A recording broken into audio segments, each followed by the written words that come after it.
Hey, what's going on, guys? Welcome back for another cook video. In today's video, we're going to be working on another Korean dish, and this dish is called Bossam. Bossam is a pork dish that's served with a bunch of different banchans, some specific sauces that come with it, but it's one of those dishes where you're going to be wrapping it in some salted Napa cabbage, and it's really delicious. It has a lot of different flavors to it, and I just want to do my own version of this dish and share with you guys today. So with that being said, let's get cooking. To start this dish, we're going to be using this Berkshire skin-on pork belly sent to us by our friends from Grand Western. And as we flip this pork belly over, you can just see again just the quality of the meat itself. We have this nice, pretty dark, rosy color. I think most people associate that with beef, but high quality pork also kind of has those characteristics. And as you guys can see from like the striations, the fat, this area right here is where you're getting your pork spare ribs. So when you try to go to like a local butcher shop and you try to ask for spare ribs, generally there'll probably be a lot of shiners because they're trying to maximize the amount of pork belly that they can get out of it,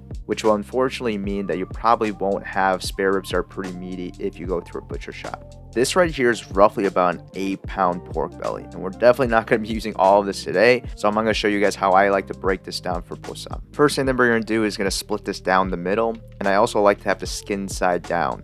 That way I can really press against the cutting board. I can get a nice clean cut on that skin.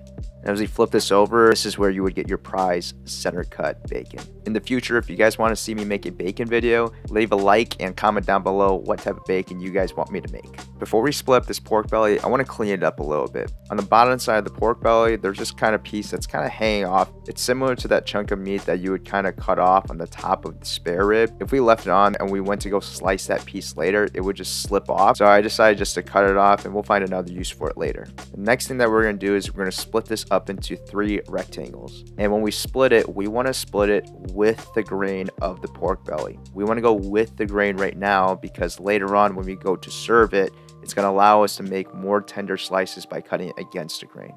Next, we're just going to make sure we get a good coat of seasoning on all these pork belly segments. And this is kind of like an untraditional step. After looking at a bunch of recipes, it seems like most people don't season the pork belly at this time, which is fine. I've had it multiple times where I don't feel like it's under seasoned. But I think the one thing that I've learned from cooking a bunch of food, especially when it has a lot of fat, you want to season throughout the process to just maximize flavors in all parts of your dish. And as we flip it over and we start seasoning the skin, this is not going to be a crispy pork belly dish. So we're not going to be putting a ridiculous amount of salt on top. Bossam is supposed to have a texture where it's a little bit softer. Pork skin is going to be a little more gelatinous and chewy. And I know for a fact that if I were to tell people that I'm serving a crispy skin Bossam, just because I said crispy skin, most people will flock to it. But to me, if we make this skin crispy, it is no longer Bossam. I promise you that skin on this pork belly is still going to be worth eating.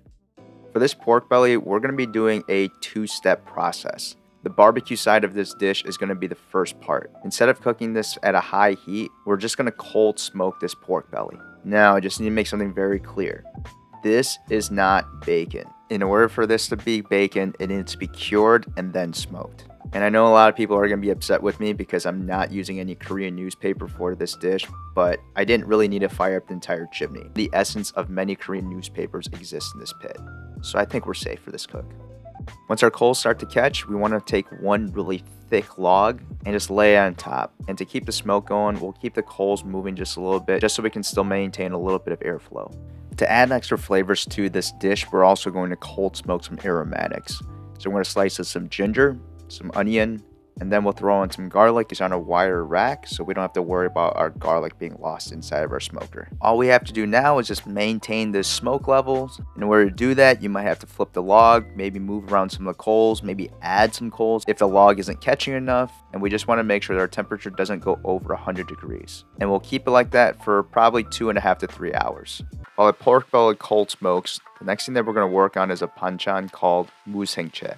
After we peel the radish, we're going to cut this radish at an angle. We want to give it as much surface area as possible. We're going to continue to cut out slices from this daikon, layer these slices together, try to get nice, even matchstick-like pieces. If you guys saw my last video of making Korean barbecue with beef ribs, and I talked about the difference between daikon and Korean radish, this is one banchan I would highly recommend trying to find the Korean radish for, just because it's a little bit bigger, so you'll have a lot more radish to work with, and cutting into long pieces would be much easier with the other radish. We're gonna move all this musingche into a mixing bowl, season it pretty heavily, give it a quick toss, and then we're gonna let it sit for a while so it can pull out all that extra liquid inside the radish. After some time, you should see all this liquid that's being pulled out of the radish. So there are other musingches that have a lot of other ingredients in them, but for this one, I'm going to keep it pretty simple. I'm going to start with the scallion. I'm going to split the green and the white. And I don't know why, but for this one, I decided that I just didn't want to put any garlic in here. So I decided to cut the bottom of it because it has a little bit more of that oniony, garlicky flavor to it. And here you can see that I quartered it and minced it pretty small just because I want to incorporate throughout the entire musingche. And for the green tops, we're going to cut this at an angle, kind of like what we did with the daikon earlier. Mostly just for aesthetics, just to make it look a little bit prettier. You don't have to do this part, but I think it looks pretty cool to have a couple pieces that look like this. Okay, now to put it all together. We're going to start off with a little bit of fish sauce, but not too much because we already seasoned our radish beforehand. But it adds a really nice depth of flavor, especially since we're trying to eat this a day of. It's going to really help bump up the flavor. Next, adding some gochugaru. It's really important at this time that you want to check for seasoning and for spice level. A lot of people ask for recipes, but if you're Korean, I'm sure your mom or your grandma don't really have recipes. What we have is called sonmat. Sonmat translates to hand taste, meaning as you mix with your hands, you're kind of tasting as you go to make sure the seasoning is right. Once you get the seasoning where you want it to be, you're going to add some sesame seeds, throw in the scallions that you cut earlier, give it one last mix, and then you pack it up in a tight container, and it's ready to eat whenever you're ready. Next, we're going to be making the sauce or the condiment that goes with bossam. What we're going to be making is called 새우젓. 새우젓 are these small salted fermented baby shrimp. Don't click off. I promise you it's going to be delicious, and I'll show you guys how I like to make it.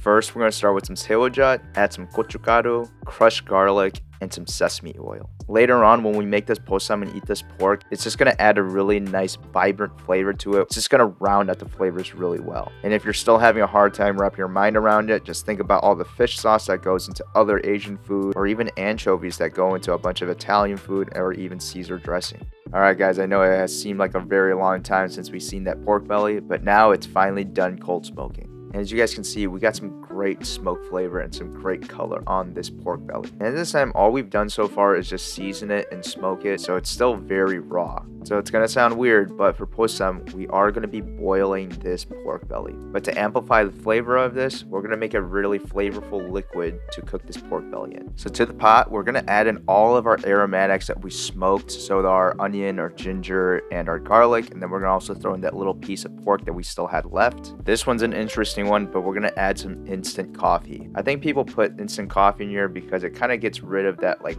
porky smell or that broth, and it's gonna add a really nice color to our pork skin. Then we're gonna add a little bit of samjang like for some flavor and for some color, and then we're gonna finish it off by adding a handful of peppercorns. And to mix it all together, I'm going to put a little bit of water in the bottom first, just so I can distribute that samjang and make sure it's dissolved. Then we can add in the rest of the pork belly and then just top it off with some water. We want to bring this up to a boil for about 15 to 20 minutes or so, and then afterwards we're going to reduce the heat and let it simmer for about 40 to 50 minutes. So you can take a chopstick or something and poke straight through it with a little bit of resistance, but you want to be able to break through the skin. This is not something that we want to shred apart. It's something that we want to make sliceable, so we want to cook it as far as we can without it falling apart. And as you can see on that skin, like how shiny it looks and the color that it's developed, not only from the coffee and the samjang, but also the smoke from the pit.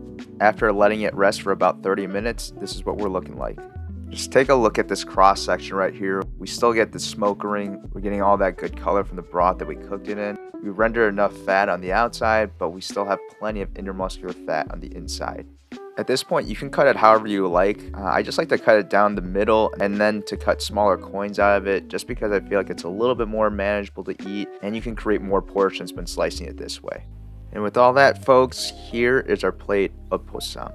The only thing I wasn't able to show you guys is the Napa cabbage. I accidentally deleted the footage of my mom showing us how to make it. Basically, you're taking the Napa cabbage, putting it in salt water until it starts to wilt a little bit. It just becomes a little bit more pliable because of that salt water, and it just becomes a perfect thing to wrap everything together. Now with this, kind of like with a lot of Korean food, there's kind of no right way or wrong way to eat it, and it's up to you to kind of season it or how to eat it however you want. So I'm gonna take a Napa cabbage leaf. I'm gonna take one of these pork belly slices. I like 2 pieces of garlic, 1 jalapeno. Add this musingche And now with this Hyoja, I'm not gonna put a lot of it on. And now here is what we got. All right, here we go. And let's say you don't want to wrap it. I'm just gonna put some of that shrimp on top of this one piece, just like that, with a little bit of that salted shrimp on there. That's really good. All right, guys, so that's Bossam for you. If you've never had it before, I would definitely try to find a Korean friend of yours who knows where to find good Bossam and go try it out with them. And I also hope that gives you a different perspective of how else you can eat skin-on pork belly. The way that we cooked it today, it being really soft and gelatinous, but having so much other texture from all like the jalapeno, the garlic, the musingche, and the napa cabbage, all that kind of stuff doesn't make me miss the crispy skin as much. And that salty shrimp just makes this whole entire thing come together. So don't be afraid to try it. It's great. Be adventurous. Try something new. So that's the end of this video, guys. If you guys enjoyed this video, please make sure to hit the like button. If you're not subscribed already, please subscribe and hit that bell notification to know when future videos come out. And if you guys have any questions or have other things that you want me to cook, leave some suggestions down in the comments below. And until next time, I'll see you guys later.